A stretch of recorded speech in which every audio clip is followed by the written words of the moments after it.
एक दो लाइन पहले की बोलेंगे।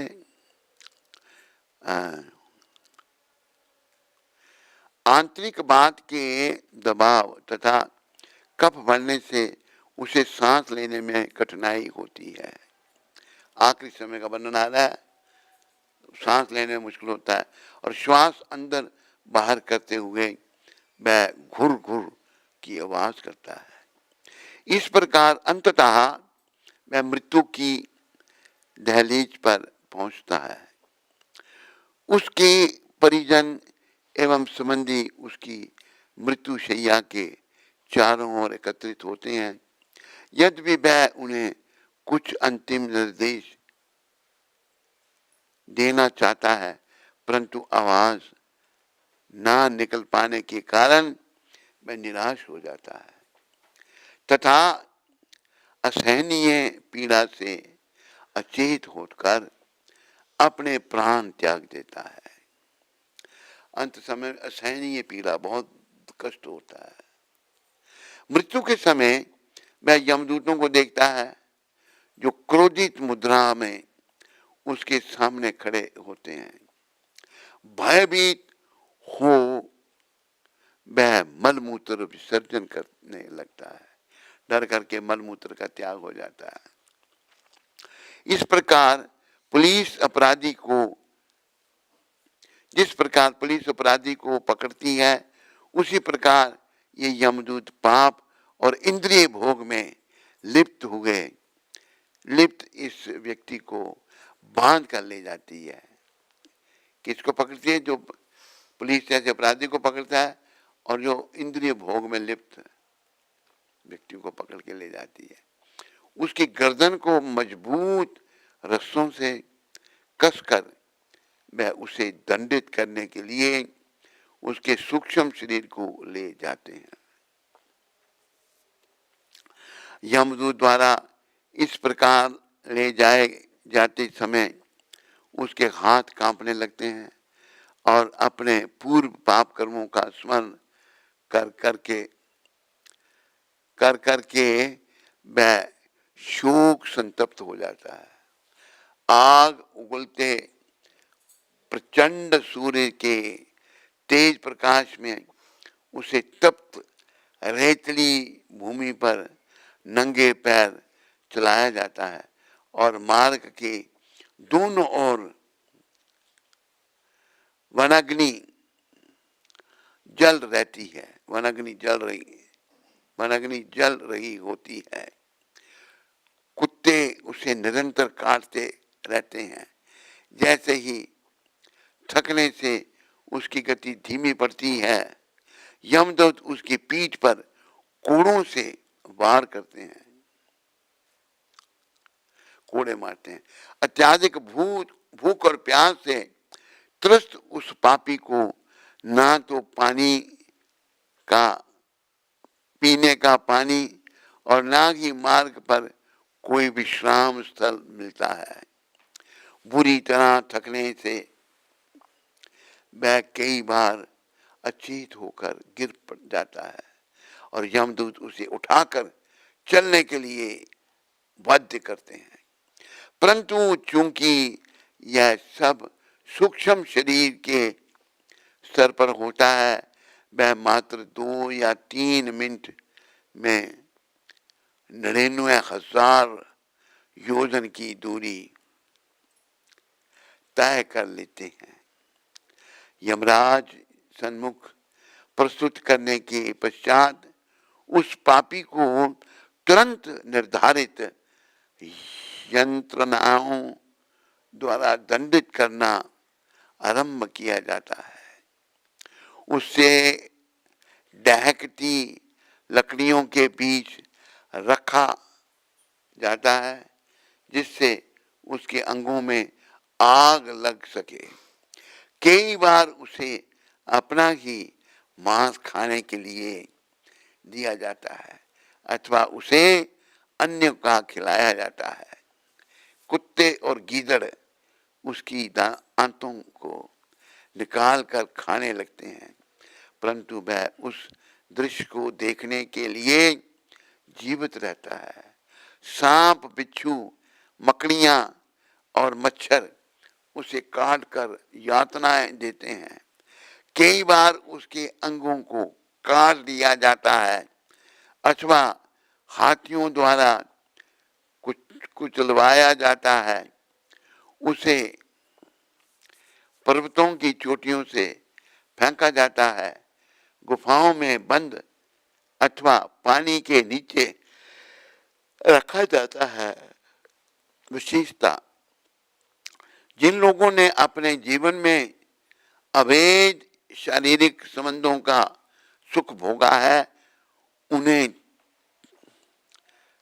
तामिश्र, अंध तामिश्र और रौरव नामक अत्यंत कष्टदायक नरकों में डाला जाता है। अपना शरीर त्यागने के पश्चात पापी व्यक्ति सर्वाधिक तमोगुनी नरकों की यात्रा करता है और दूसरों से द्वेष करते हुए उसने जो धन संपत्ति अर्जित की थी वह सब यहीं रह जाती है। नरक में दुख भोगने के पश्चात उसे निम्न योनियों के एक पूर्व निर्धारित क्रम से गुजरकर अपने पापों का क्षय करना पड़ता है। तत्पश्चात वह पुनः पृथ्वी पर मनुष्य जन्म लेकर अपने भावी जीवन के निर्माण का अवसर प्राप्त करता है।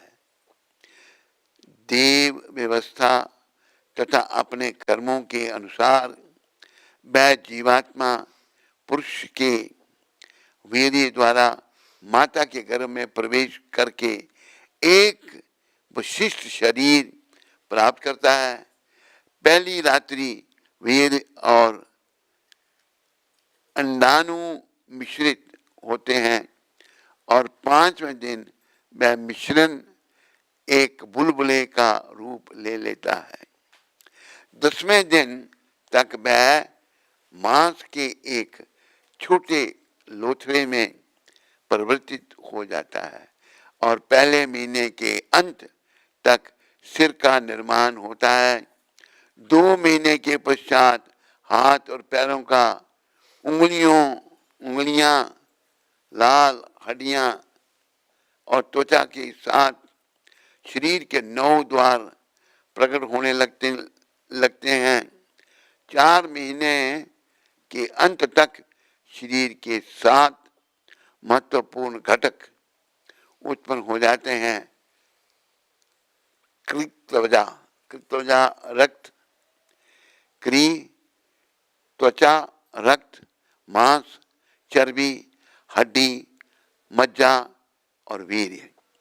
5 महीने के पश्चात वह भूख प्यास का अनुभव करने लगता है और 6 महीने के अंत तक भ्रूण यदि नर है तो गर्भ की दाईं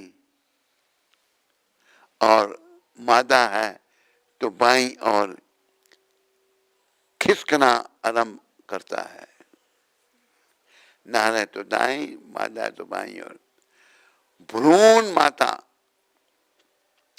द्वारा खाए पिए गए भोजन की गर्भनाल द्वारा प्राप्त करके अपनी पोषण करता है।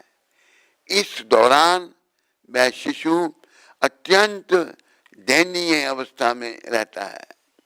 उसके चारों ओर अनेक प्रकार के कीटाणुओं की बस्ती पनप रही होती है तथा वह मलमूत्र से लिपटा रहता है।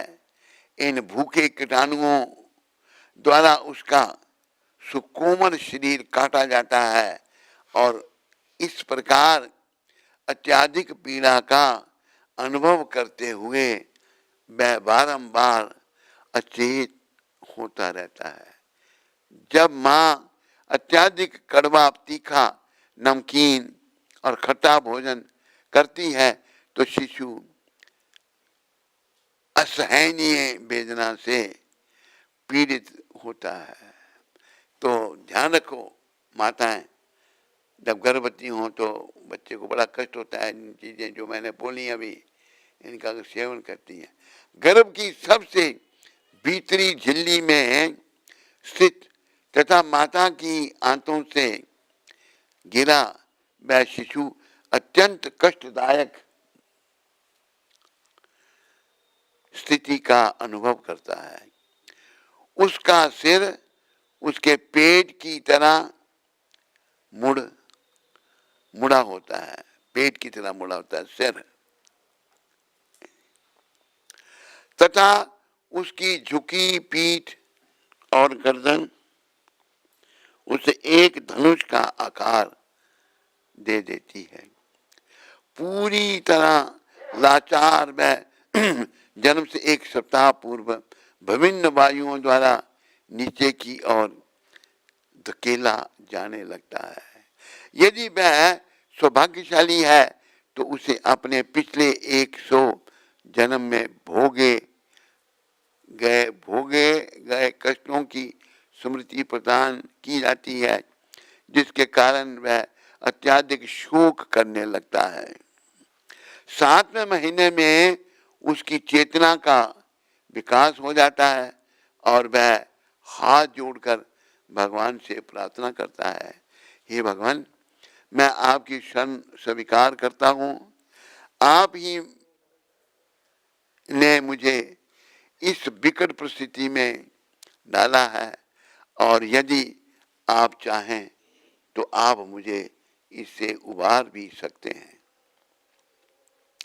हे भगवान, आपके साथ अपने संबंध को भूलने के कारण मैं भौतिक प्रकृति के मजबूत बंधनों में जकड़ा गया हूँ और इसके फलस्वरूप मुझे बारंबार जन्म मृत्यु के चक्कर से गुजरते हुए कठोर संघर्ष करना पड़ रहा है। तो यहीं तक रखेंगे हम आज की भागवत कथा।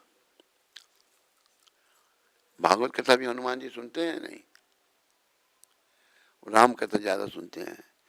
कथा समाप्त होत है, सुनिए वीर हनुमान, राम लक्ष्मण जानकी सदा करो कल्याण, सियावर रामचंद्र राधावर कृष्ण चंद्र की, पवन सुत हनुमान की। बोलो भाई साहब संतन की, बोलो भाई साहब भक्तन की। हरे कृष्ण। ये हो गई।